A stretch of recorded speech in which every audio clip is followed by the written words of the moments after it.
Ectoderm, mesoderm और endoderm. कई बार यहाँ से क्वेश्चंस बनते हैं, आप इनको देखेंगे। जो जर्म लेयर होती हैं हमारी एम्ब्रियो की, जो लेयर होती हैं वो 3 लेयर हैं। एक है मेसोडर्म, दूसरी है एक्टोडर्म और एंडोडर्म। इनका जब सीक्वेंस देखते हैं, एक्टोडर्म, मेसोडर्म और एंडोडर्म। ये एक्टोडर्म है, ये मेसोडर्म है और एंडोडर्म। 3 प्रकार की लेयर है जब ऑर्गेनाइजेशन।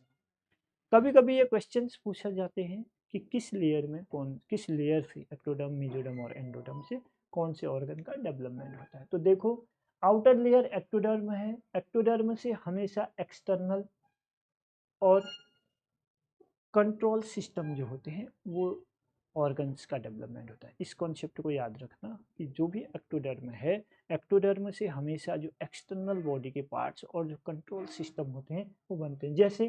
जैसे हम ब्रेन की बात करते हैं, जैसे स्पाइनल कॉर्ड होता है, जैसे स्किन की बात करते हैं, एपिडर्मिस की, स्किन पे भी एपिडर्मिस की बात करेंगे। ये बहुत इंपॉर्टेंट है, यहाँ पर देखना। स्किन में जब एपिडर्मिस होती है, एपिडर्मल, वो एक्टोडर्म से डेवलपमेंट होता है।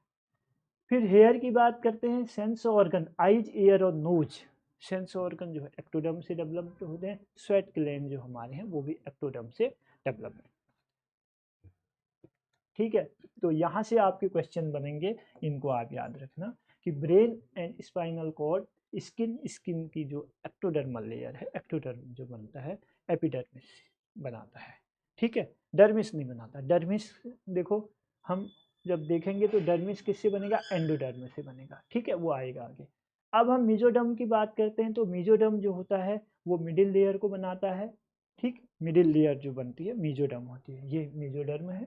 मिडिल लेयर मसल्स का डेवलपमेंट होता है, और हार्ट, ब्लड, किडनी, मसल्स का यहाँ से डेवलपमेंट होता है, हार्ट का डेवलपमेंट होता है, ब्लड कैपिलरीज यहाँ पर बनती हैं, वेसल्स जिनको हम कह रहे हैं, ब्लड वेसल्स का यहाँ से डेवलपमेंट होता है, किडनी का यहाँ से डेवलपमेंट होता है। तो ये क्वेश्चन आपके बनेंगे कि ब्लड कैपिलरीज का डेवलपमेंट कौन सी लेयर से, भ्रूण विकास के समय कौन सी लेयर से बन रहा है, तो मेसोडर्म से। हम जब एंडोडर्म की ओर जाएंगे तो एंडोडर्म को देखेंगे, तो एंडोडर्म से जो इंटरनल ऑर्गन है उन ऑर्गन का विकास होगा। उनमें कौन कौन से हैं, जैसे डाइजेस्टिव ट्रक्ट हो गया, लीवर है, पेनक्रियाज है और रिप्रोडक्टिव ऑर्गन है। ठीक है, जितने भी हमारे रिप्रोडक्टिव, जैसे हमने पेनक्रियाज, थायराइड, रिप्रोडक्टिव ऑर्गन, और बहुत इंपॉर्टेंट चीज़ है जो स्किन है उसकी डर्मिस लेयर के यहाँ से बनती है। तो ये विशेषकर ये क्वेश्चन आपसे बन सकते हैं कि स्किन में एपिडर्मिस कहाँ से डेवलप्ड होती है, वो होती है एक्टोडर्म से, और डर्मिस कहाँ से होती है, वो होती है एंडोडर्म से। मेसोडर्म से जो डेवलपमेंट होता है, ब्लड वेसल्स, किडनी, ठीक है, और अगर हम बात करते हैं मसल्स, हार्ट, इनका जो डेवलपमेंट होता है वो मेसोडर्म से होता है।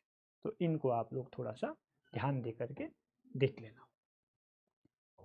ठीक, तो एक्टोडर्म जो जर्म लेयर होती है, 3 होती हैं, एक्टोडर्म, मेसोडर्म और एंडोडर्म। इन तीनों से जो लेयर का डेवलपमेंट होता है, एक्टोडर्म से जो लेयर होती है, जो आउटर लेयर है, उससे जो लेयर बनती हैं वो ब्रेन बनता है, स्पाइनल कॉर्ड बनती है, स्किन की एपिडर्मिस बन रही है, हेयर, नेल्स, सेंस ऑर्गन, जितने जो भी सेंस ऑर्गन हमारे पास हैं, जैसे आईज है, ईयर है, नोज है, ये बन रहे हैं। स्वेट ग्लैंड भी यहीं से बनता है।